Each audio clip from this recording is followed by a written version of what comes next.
బడి బయట ఉన్న వాళ్ళని బడికి రమ్మని మళ్ళీ పిలిచినాం. బడి బయట ఎవడు ఉన్నాడా? లెక్కలకు రాకుండా చంద్రశేఖరరావు, హరీష్ రావు, తారక రామారావు ఉన్నాడు.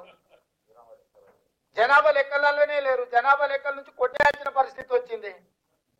నేను మా సంఘాల మిత్రులు చెప్తున్నా, వాళ్ళు ఇంటి ముందర పోయి డప్పు కొట్టురు, మేల్కొల్పు డప్పు.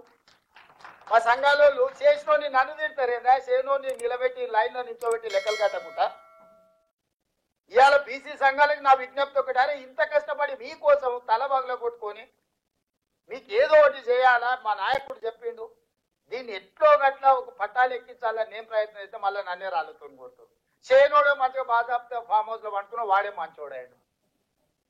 తండ్రి చేయడు, కొడుకు చేయడు, అల్లుడు చేయడు, లెక్కలకే రావంటారు, మీరు లెక్కనే లేరంటారు.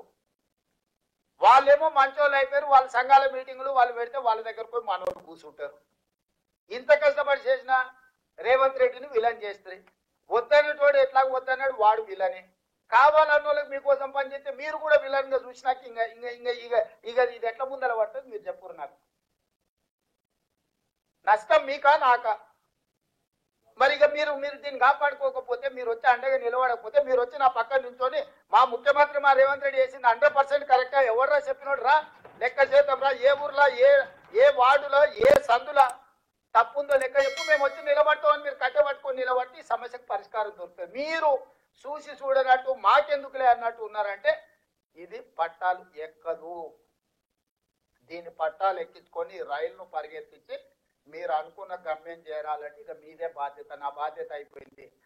అసెంబ్లీ తీర్మానం వలన నువ్వు పార్టీ కార్యకలాపాలకు వ్యతిరేకంగా మాట్లాడుతున్నావు అంటారు. పార్టీ కార్యకలాపాలకు వ్యతిరేకమైన నాకు అర్థం కాదు.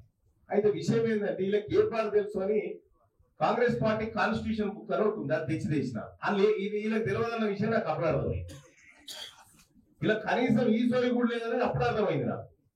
అక్కడ మా పార్టీ నాయకుడు రాహుల్ గాంధీ గారు పార్లమెంట్ లో లేచి ఓబీసీ నాయకులారా మీ జాతరకు అన్యాయం జరుగుతుంది, లేవరు, మీరు లేచి మాట్లాడండి అని ఆయన చెప్తుంటే నేను లేచి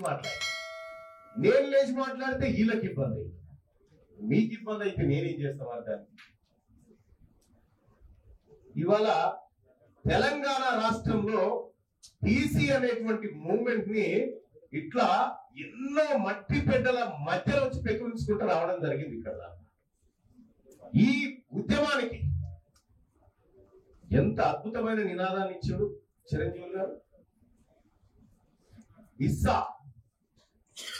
అంటే వాటా కావాలని అడుగుతా ఉన్నాం. తెలంగాణ ఉద్యమానికి నీళ్లు, నిధులు, నియామకాలు ఎట్లనో ఇవాళ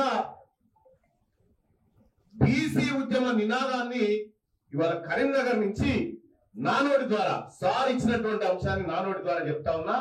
ఇస్సా ఇజ్జత్ హుకుమత్. ఇస్సా ఇజ్జత్ హుకుమత్. ఇస్సా అంటే వాటా, ఇజ్జత్ అంటే ఆత్మగౌరవం, హుకుమత్ అంటే అధికారం. ఈ మూడిటి కోసం బీసీలు ఇవాళ కరీంనగర్ లో ఈ హోటల్లో కూర్చొని ఆత్మగౌరవంతో కూర్చున్నాం. ఇక్కడ బాజప్తా కాలు మీద కాలు వేసుకొని ఆత్మగౌరవంతో